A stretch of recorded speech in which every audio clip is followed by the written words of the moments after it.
Gravando. Não sei como começa. Deixa eu pensar. Tem que ser assim na hora, não pode pensar um pouquinho? Eita, agora pegou, peraí.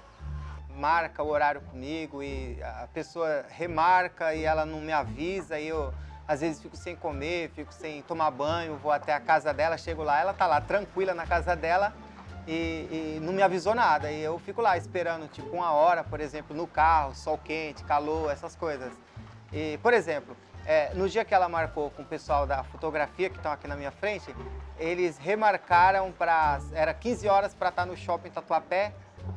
Eu cheguei na casa dela às 14 para a gente poder estar lá às 15 horas e ela veio descer às 15h30 e pediu para eu não se preocupar que a Priscila, que é a moça da fotografia, tinha remarcado o horário. Então, é esse tipo de coisa que eu não consigo entender porque a pessoa faz essas coisas comigo. Às vezes ele dispara a falar e aí, tipo, não para mais e, por exemplo, às vezes ele tá empolgado com alguma coisa e quer me contar essa coisa e aí ele começa a falar e daqui a pouco eu desligo, aí só que ele continua falando. Aí daqui a pouco, tipo, quando eu vou pensar em outras coisas, etc. E quando eu volto, ele ainda tá falando do mesmo assunto. Ela não deixa eu ficar nervoso. A Bruna, ela não deixa... Por exemplo, toda vez que eu tô nervoso com alguém, alguma pessoa que trabalha com a gente, sei lá, um fornecedor, ela, não, mas você fica nervoso por coisa boba, você não pode ficar tão nervoso, à toa. Aí eu falo, não, tá bom, beleza, eu vou mudar meu jeito. Aí do nada a Bruna, por conta de uma pessoa que ia levar um picolé pra ela e não levou, ela fica mais brava que eu e perde essas coisas. Então...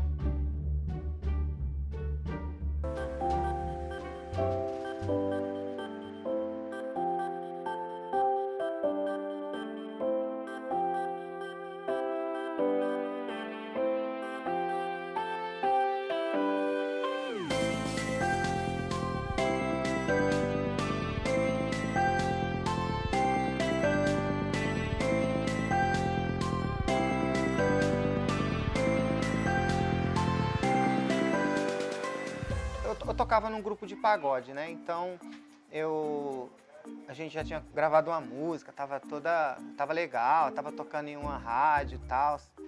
E o meu cunhado na época, ele me convidou para ir tocar na igreja com ele, porque foi meio que estratégia, né, para ir para a igreja. Eu tava na igreja já pra ensaiar e ele chegou. E aí, tipo, quando ele chegou já bateu aquela emoçãozinha assim, mas nada demais, até porque ele tinha um relacionamento já. Então, era só, eu achei ele bonito e etc. e pronto. Eu fui lá para ajudar ele e aí a gente tava ensaiando e aí do meu lado tava a Bruna tocando piano, tocando teclado. A gente pegou uma amizade muito forte e aí, principalmente pelo lado musical, então eu sempre procurava ele para pedir alguns conselhos. Ele também me procurava, a gente conversava muito. E aí na época, como eu era mais jovem, eu falava que ele era meu best friend, que era tipo aquele vício de melhor amigo que tinha na época. Só que na época a gente ainda não podia namorar nem nada, por questão da minha idade, eu era muito nova e minha mãe também não deixou. Então a gente teve que ficar orando, e aí a gente ficou orando durante 2 anos. Até nesse período Deus confirmou com um monte de gente, etc, só não confirmava com a minha mãe. A gente não namorava, mas a gente já se gostava e tal. E aí a gente estava se falando, eu trabalhava lá perto na época, trabalhava na prefeitura do Socorro ali, e ela estudava em Veleiros. Aí eu liguei para ela, e aí Bruna, como é que você tá? Ela falou, vou ter aula vaga agora. Eu falei, legal, vamos comer um lanche? Aí eu fui, peguei ela, a gente foi comer um lanche no Mac. E a mãe dela buscava ela na escola. E a mãe dela nem sabia da gente, ainda não tinha nem pedido nem nada. Só que a mãe dela não sabia e tal. E aí eu fui buscar ela na escola. E quando eu cheguei pra pegar ela, a gente saiu, foi comer o lanche. Quando voltou, aí tinha um carro preto igual o carro da mãe dela, parado em frente à escola. Ela entrou em desespero, eu também, a gente não sabia o que fazer. Então eu achei que a minha mãe estava lá. E aí a gente ficou desesperado, porque a gente não sabia se era ela ou não. Eu não ia ligar para tirar a prova. E aí a gente estava arrumando um jeito de eu tentar entrar dentro da escola, porque se ela estivesse lá, ia ficar mais fácil de ela ver que eu estava na escola. E E aí, no fim, a gente foi olhar pela placa, que não era o carro dela, e deu uma aliviada, mas foi um dos maiores sustos que a gente tomou.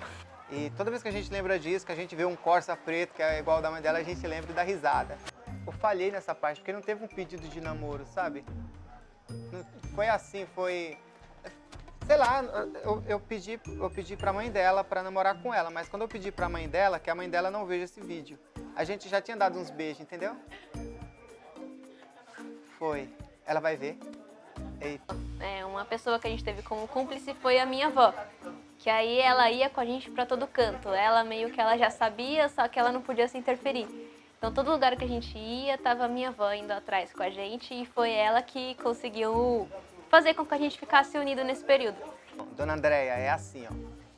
A senhora vai me perdoar, vai perdoar a Bruna, mas quando eu pedi a Bruna em namoro, eu já tinha dado uns beijos nela.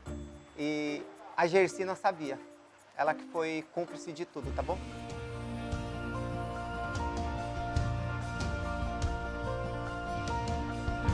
Let nothing stand in the way of your will for me. Let nothing come to distract from your liberties. You came to give new life it will be.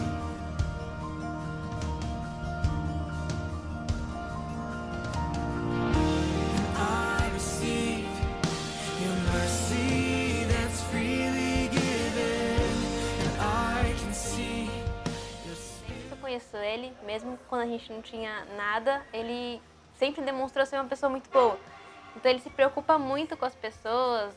Às vezes ele deixa ele mesmo para trás para estar atendendo alguém ou para estar ajudando alguém. E ele também é muito carinhoso. Ele é meio que o oposto de mim, que eu não sou tão delicada quanto ele. Então ele é bem delicado e bem carinhoso. A parte assim de ser organizada, focada, centrada nas coisas, quando ela coloca como objetivo aquilo, ela vai para cima e eu admiro muito isso nela.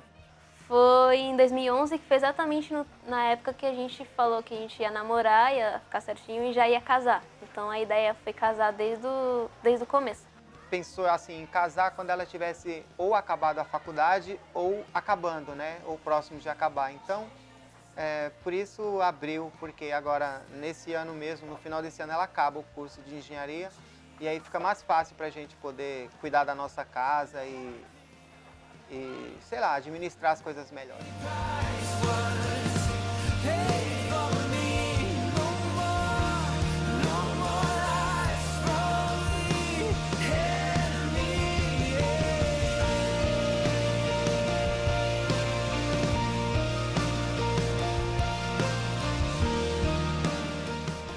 Nino, eu queria dizer que eu te amo muito.